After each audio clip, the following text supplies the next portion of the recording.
السلام علیکم معزز سامعین، ویلکم ٹو اسلامک وظیفہ دعائیں۔ ہمارا جو سیریز ہے یہ نمازوں کے بارے میں شروع کی ہوئی تھی کہ کون سی نماز کب کس نے پہلے ادا کی اور کیسے یہ فرض ہو گئی اور کیسے اللہ تعالیٰ نے اسے حضرت محمد مصطفیٰ صلی اللہ علیہ وآلہ وسلم کو تحفے میں دیا۔ ساری سیریز آپ ضرور دیکھیے گا تاکہ بینگ اے مسلم ہم سب کو اسلام کی ہسٹری پتہ ہونی چاہیے۔ زیادہ کچھ نہیں لیکن کم از کم جو نمازیں ہم پڑھتے ہیں ہمیں اس کا تو پتہ ہونا چاہیے کہ یہ کیوں فرض ہوئیں اور کیسے جو ہیں اللہ تعالیٰ نے امت محمدیہ کے لیے یہ تحفہ بھیجا اپنے رسولوں کے ذریعے۔ تو آج جو ہے وہ نماز عشاء کی بات کر لیتے ہیں کہ نماز عشاء کی فرضیت کیسے ہوئی۔ بسم اللہ الرحمن الرحیم۔ عشاء کے وقت جو 4 رکعت ہم ادا کرتے ہیں اس کے بارے میں 2 قول ہیں۔ ایک یہ کہا جاتا ہے کہ سب سے پہلے حضرت موسیٰ علیہ السلام نے یہ نماز ادا فرمائی تھی۔ جس وقت حضرت موسیٰ علیہ السلام حضرت شعیب علیہ السلام کے پاس 10 سال قیام کرنے کے بعد اپنے اہل و عیال کے ساتھ مصر واپس تشریف لا رہے تھے اور آپ کے گھر میں سے آپ کی اہلیہ امید سے تھیں۔ ولادت کا وقت قریب آتا جا رہا تھا اور سفر بھی خاصا طویل تھا۔ آپ کو بہت پریشانی لاحق ہوئی کہ یہ اتنا لمبا سفر کیسے ختم ہوگا، کیسے منزل پر پہنچیں گے۔ کچھ منزل کا بھی نہیں پتہ تھا۔ دوسرا اپنے بھائی حضرت ہارون علیہ السلام کی فکر تھی۔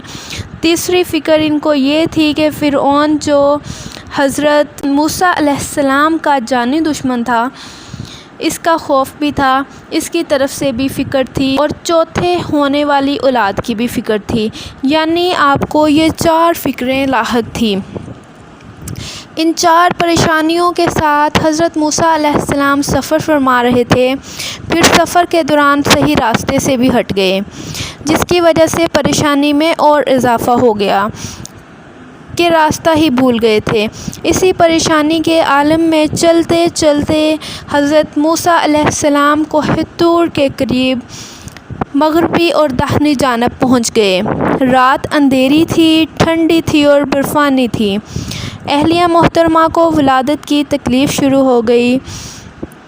چکماک پتھر سے آگ نہ نکلی۔ ایسی حیرانی اور پریشانی کے عالم میں دیکھا کہ کوہ طور پر آگ جل رہی ہے۔ حضرت موسیٰ علیہ السلام نے اپنے گھر والوں سے کہا، آپ یہاں ٹھہریں، میں کوہ طور سے آگ کا کوئی شعلہ لے کر آتا ہوں۔ جب حضرت موسیٰ علیہ السلام کوہ طور پر پہنچے تو اللہ تعالیٰ سے ہم کلامی کا شرف حاصل ہوا اور آپ کو بطور خاص ہم کلامی کی نعمت سے نوازا گیا۔ ارشاد باری تعالیٰ ہے، سورۃ طٰہٰ کی آیت نمبر 11، 12 اور 13 اسی سلسلے میں ہے۔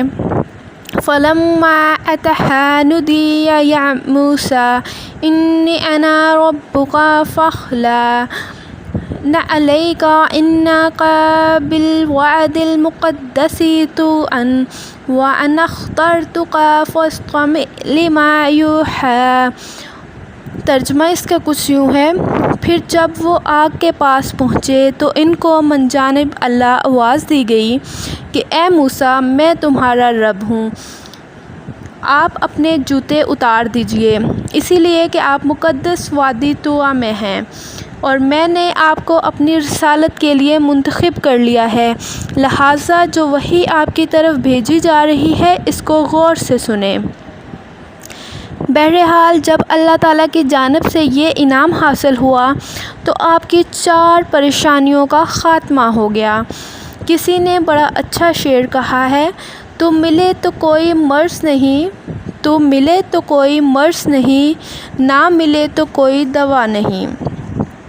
اسی موقع پر عشاء کے وقت حضرت موسیٰ علیہ السلام نے ان 4 پریشانیوں سے نجات کے شکرانے میں 4 رکعت نماز ادا فرمائی۔